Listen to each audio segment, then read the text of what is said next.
шинжлэх ухаан судалгаа гэдэг асуудлыг ярихлаар жил болгон их сургуулийн багш нар бол тайланг одоо засгийн газраас боловсролын яамнаас тайлан авдаг.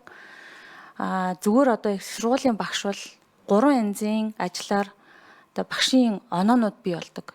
Сургалт, судалгаа, эрдэм шинжилгээ гэдэг 3 зүйл. Тэгээд мэргэжлийн үйл ажиллагаа гэдэг юм да. Заавал багшийн үйл ажиллагааны оноо дотор явдаг.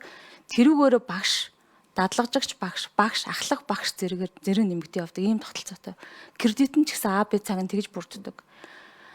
Засгийн газрын төлөвлөгөө 2-2-7 төрийн эмчийн их сургуулиудыг сургалтын их сургуулиас судалгааны их сургууль болгон хөгжүүлж академик эрхчлөлөг ханган инновацийн экосистемыг бүрдүүлнэ гэж төлөвлөсөн байгаа. Өнөөдрийн ярьж байгаа энэ асуудал түүнтэй ямар холбоотой эсэхтэр би бас тод сайн харж чадахгүй байна л да. За нөгөө талд шинжлэх ухаан технологийн тэргүүлэх чиглэл дээр засгийн газар 5 жил тутам тодорхойлж ингэж гаргаж ирдэг. Тэр дотор жишээлбэл одоо саяхан батлагдсан 26 оны 30 онтой ямар уялдаатай тэрэн дээр ямар ахиц гарах хэсэг дээр бид нар харж иж одоо ямар тэр тендерийг ямар юм дээр хөнгөлт оруулахын юуг ногоон гэрлэр оруулахгүйгээ ярих хэрэгтэй байх гэж бодод байгаа. Шинжлэх ухаан технологийн тайланг одоо Монгол ямар эрдэмийн судалгаа байна, ямар сайн оноо ярих болохлээр их сургуулийн багш нарын тайлангуудыг ашигладаг. Их сургуулийн багш нарын мэдээллүүд бүртгэдэй явдаг мөртлөө төсөл авах болохоор төрийн одоо том юу гэдгийг төсөл засгийн газрын том мега төслүүд рүү орох болохоор их сургуулийн багш нарын оролцоо бүдэг болчихдог байхгүй. Тэр чинь шудрах бус харагдаад шүү дээ ил тод байдал тий.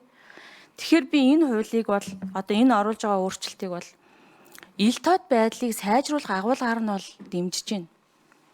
Гэхдээ жишээлбэл бодъё л доо.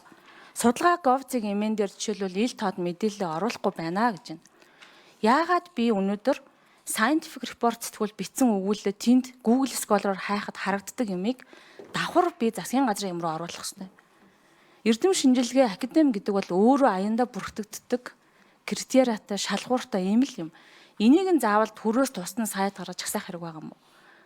Угаасаа ил тод байдал төрийн өчнөөл олон вебсайтууд байна. Тэн дээр төсөл нь байж байгаа эрдэм шинжилгээ нь угаасаа тусдаа эн чинь ингээд либерал юм зүйл шүү дээ.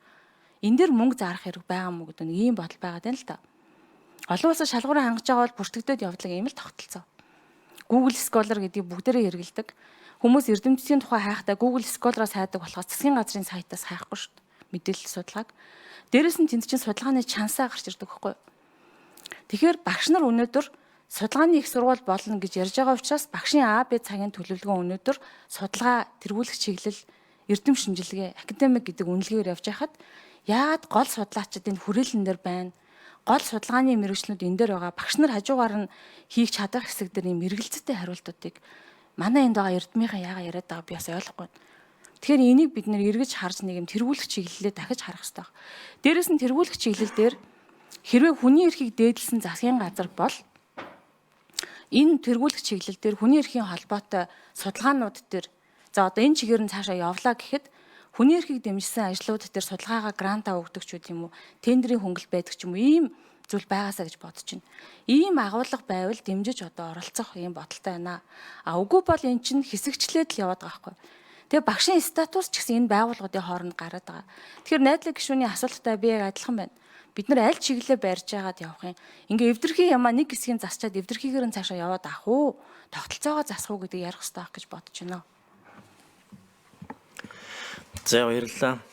За би эцэст нь бас нэг